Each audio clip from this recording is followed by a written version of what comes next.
చిన్న ప్రాణం ఇంట్లో అందరికీ ముద్ర ప్రాణం. ఆ బిడ్డ రక్షణ మరియు ఆరోగ్యం మనందరి బాధ్యత.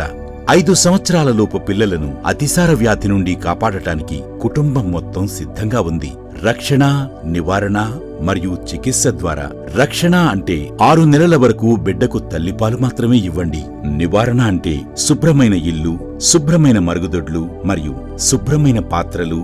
ఆహారాన్ని తయారు చేయటానికి ముందు మరియు మల విసర్జన లేదా మలాన్ని శుభ్రపరిచిన తర్వాత చేతులను సబ్బుతో శుభ్రపరచుకోండి. చికిత్స అంటే పిల్లలు అతిసార వ్యాధి బారిన పడితే ORS త్రాగించండి. 2 వారాల పాటు జింక్ టాబ్లెట్లు ఇవ్వండి. అతిసార వ్యాధి బారిన పడిన వెంటనే మీ సమీపంలోని ఆరోగ్య కేంద్రాన్ని సంప్రదించండి. ORS మరియు జింక్ టాబ్లెట్లు ఆరోగ్య కేంద్రాల్లో ఉచితంగా అందుబాటులో ఉంటాయి. పిల్లలు ఎప్పుడైతే ఆరోగ్యంగా ఉంటారో అప్పుడే నవ్వుతూ ఆనందంగా ఉంటారు. గుర్తుంచుకోండి, అతిసార వ్యాధికి వ్యతిరేకంగా కుటుంబం సిద్ధంగా ఉంది.